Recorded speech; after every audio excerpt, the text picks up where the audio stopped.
Hello guys, welcome back to my YouTube channel Mamuni Coding Technology. तो आज आम video रे पैडिंग इन CSS को केमिति व्यवहार करा जाय से विषय जानिबा।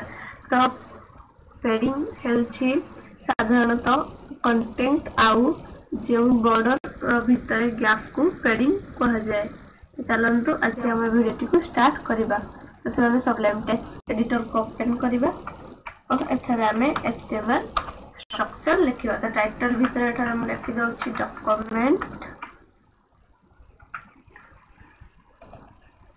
और बॉडी भीतर एठार हम गोटे डिफ को ओपन करि नउछि और याको मु आईडी करि दउछि और एठार हम लिखि दउछि div 1। ता पर मु गोटे p टैग को ओपन कर दउछि और p टैग को क्लोज कर दउछि। एठार हम गोटे लॉरेन रो पैराग्राफ नै जाउछि।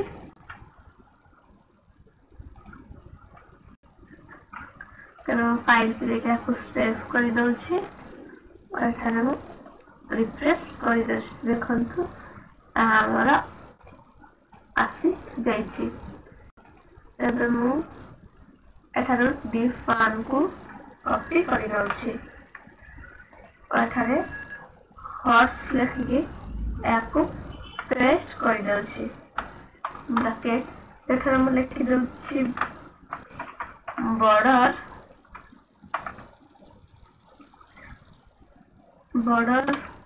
1 पिक्सल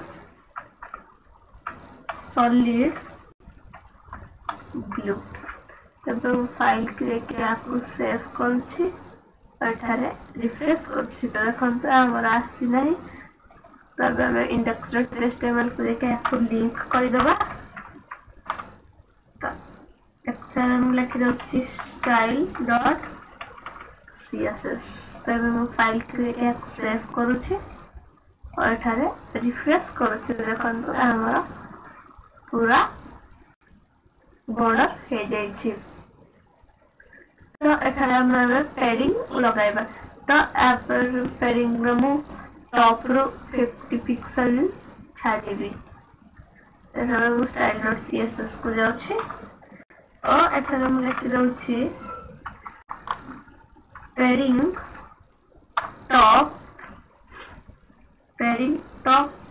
एठारे हम कर दउछि 50 पिक्सल।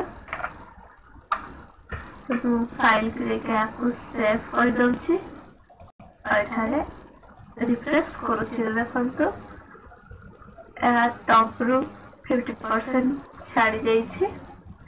तो अब हम बॉटम रो 20 पिक्सल छाड़ीबा। तो अब हम बॉटम रो 20 पिक्सल। तो फाइल के लेके आपको सेव करूछि और एठारे रिफ्रेश करूछि। तो देखंतु बॉटम रो 20 पिक्सल छाड़ी जाइछि। तो सेमते हमें राइट एवं लेफ्ट मध्ये छाड़ीबा। तो राइट रो मुबे कर द एटा हम लिखि दउछि पैडिंग राइट। तेथा हम परसेंट लगे दउछि 10%।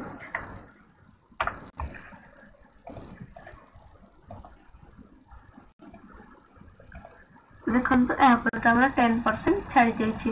तबे सेमते मु लेफ्ट रू कर दउछि। तेथा हम लिखि दउछि पैडिंग लेफ्ट 20%।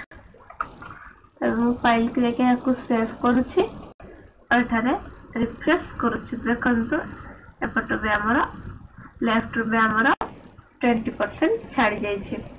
तो याको हमें अलग प्रकार भी करि परिबा। तो एठारे मु लिखि दउछि पैडिंग एठारे हम लिखि दउछि 25 पिक्सल। तबे फाइल जे कि मु सेव करूछि और एठारे रिफ्रेश करूछि। देखंतु हमरा एहा सब 25 पिक्सल हे जाइछि। एठारे हम लिखि दउछि 50 पिक्सल। तब मु फाइल के लेके आपको सेव करूछि और एठारे रिफ्रेश करूछि। देखंतु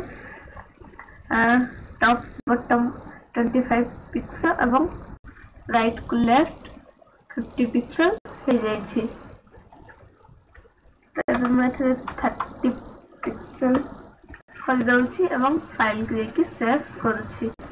तबे मु याको एठारे रिफ्रेश करछि देखंतु मो बॉटम रो 30 पिक्सल छाड़ी जाइछि। तबे एठारे मु 70 पिक्सल कर दउछि। तबे फाइल को लेके मैं आपको सेव करूछि एठारे रिफ्रेश करूछि देखंतु हमर लेफ्ट रो 70 पिक्सल छाड़ी जाइछि। तो आज हमें जानले पैडिंग इन CSS को केमिति व्यवहार करा जाए। तो आपन को जदि वीडियो भल लागि था त लाइक शेयर सब्सक्राइब करे। Thanks for watching.